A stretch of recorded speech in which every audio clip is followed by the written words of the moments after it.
This wing foiling tutorial will help you catch your first small waves.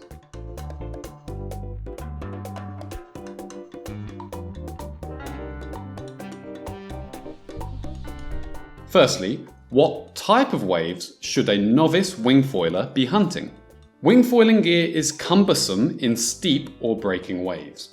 You can easily get rolled around with your gear like you're in a washing machine. So, I'd strongly recommend most wing foilers stick to unbroken waves further out. In fact, I'd say the great thing about wing foiling is that you can catch and ride unbroken waves, wind swell and chop, which you normally wouldn't have access to. So, find your way around the breaking waves and stay out the back. There's more tips on getting out in a separate tutorial. Let's walk through wing foiling on a small wave.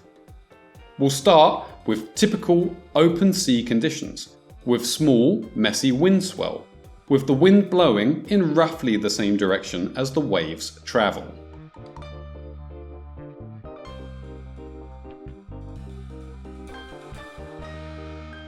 As you ride along, look around for a distinct bump that you're going to ride. Approach this aiming for the front of the wave. You want your speed to match the forwards motion of the wave as much as possible, so you may need to speed up. The better that you match the wave's forward movement, the easier it will be to catch it. When you've caught the wave, you will feel that you're not really using your hand wing anymore. You can then grab the hand wing by its neutral handle. When you reach the wave or chop, look for the drop in front of you. Aim at the drop or trough and press on your front foot. Your foil's lift can increase a lot as you catch a wave, so be ready to shift onto your front foot to stop the foil shooting up.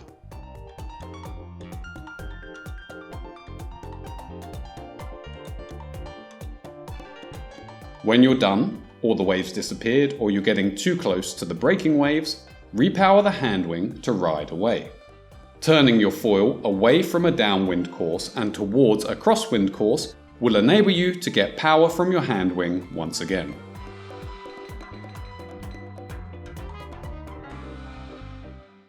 Let's look at that same wind swell riding, but this time riding to the right or right foot forward.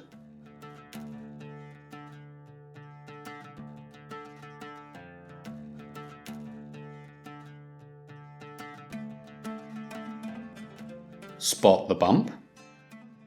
Gain speed, then turn to match the wave's movement. When the wave has you, you can swap to the neutral handle of your hand wing. Be ready to press on the front foot in case lift increases. When you're ready to leave the wave, turn more towards crosswind so that you can repower your hand wing.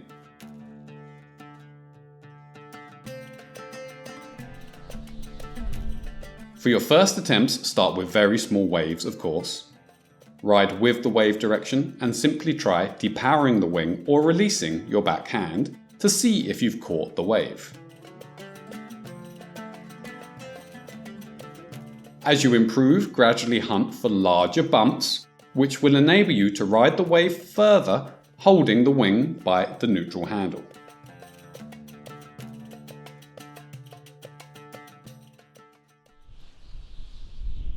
There are a few factors that affect which way you should aim your foil while wave riding. In chop or wind swell, the wave shapes shift around and change due to interference, so you have to keep looking around to find where the dip or trough is and aim for that. You also want to be aware of your riding direction relative to the wind direction. That's because if you ride the way that the wind is blowing, you lose apparent wind, then your hand wing might drop in front of you and block your path.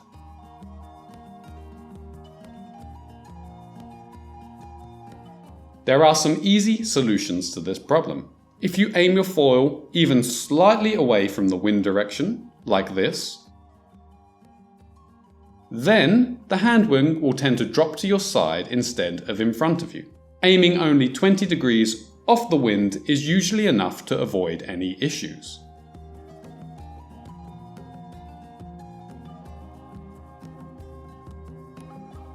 For example, here the wind is blowing this way, so you can easily ride any of these directions. Or here, the wind is blowing this way, so you can easily ride any of these directions. Even if you do want to ride a wave directly with the wind or directly downwind, there is a solution. Ride the wave fully downwind.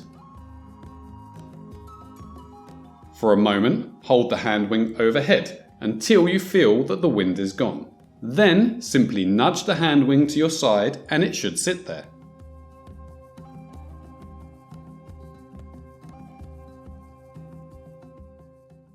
The size of the drop in front of you is also a factor on which way you ride.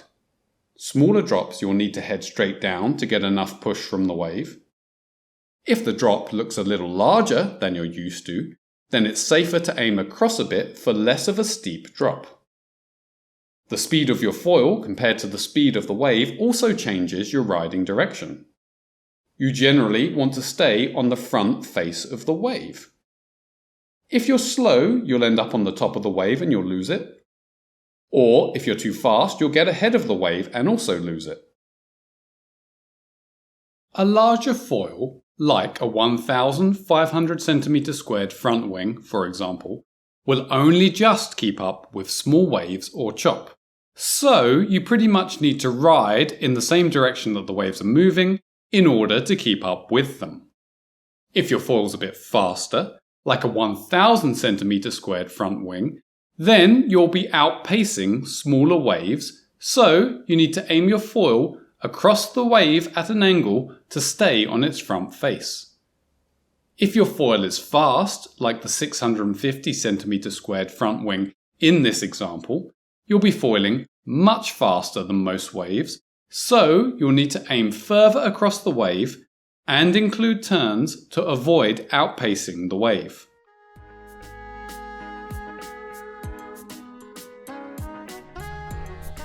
I've heard from a lot of wing foilers having trouble in the waves, and frequently it boils down to the fact that they're not quite ready.